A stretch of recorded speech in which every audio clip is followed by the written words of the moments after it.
What's going on, guys? Rico Vara here, back with another Hades 2 video. This time we're going over some tips and tricks to help you get deeper and deeper into the underworld.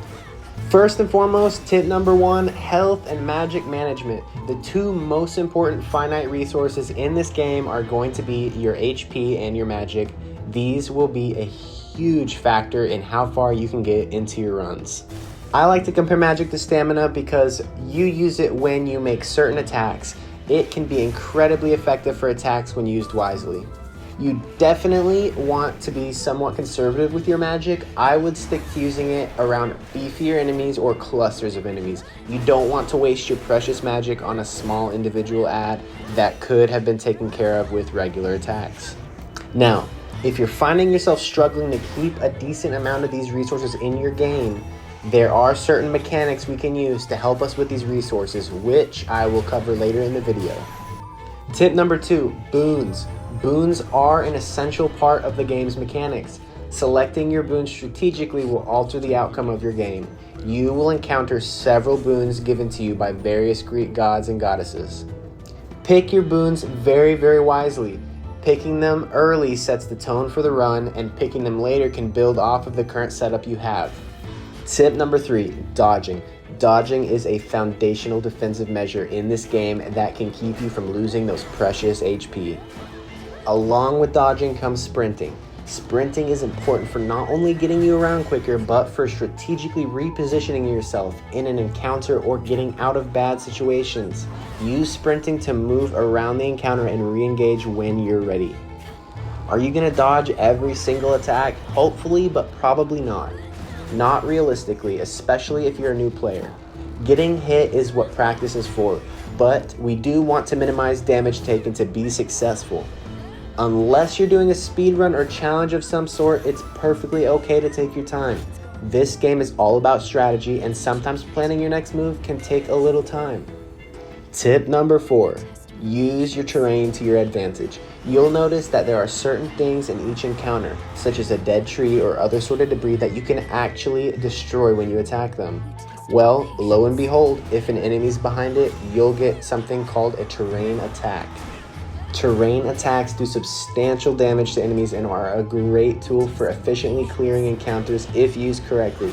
It's almost like using magic without using magic.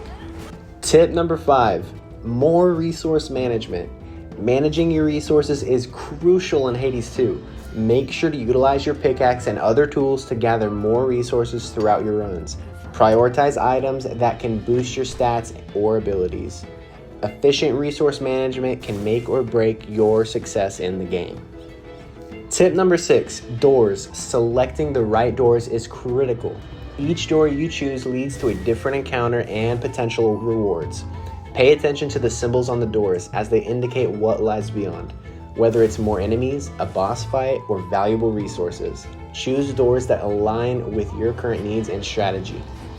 Tip number seven, Arcana cards. If you're finding yourself struggling or having a shortcoming somewhere, there is certainly an Arcana card that is there to help. Arcana cards are permanently unlocked progressively through the game and are extremely helpful.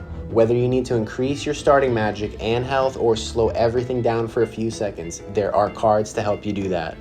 My favorite Arcana card is Death Defiance. Death Defiance allows you to cheat death once per run. I find it to be an absolute game changer. I personally don't go out without it. Tip number eight, incantations. Incantations are powerful spells that can significantly influence the outcome of your battles. Each incantation offers unique effects, ranging from dealing massive damage to providing crucial defensive buffs. They are unlocked and crafted through the massive cauldron located at the crossroads, where you can mix various materials found during your runs. Tip number nine, keepsakes. Keepsakes are special items that provide various bonuses and can be obtained by giving nectar to NPCs.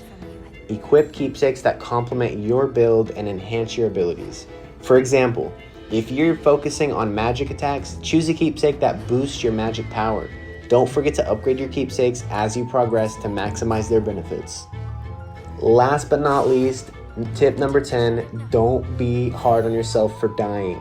Dying is an intricate part of the game and allows you to progress. Unless you're doing a challenge of some sort, dying will actually allow you to progress further into the game.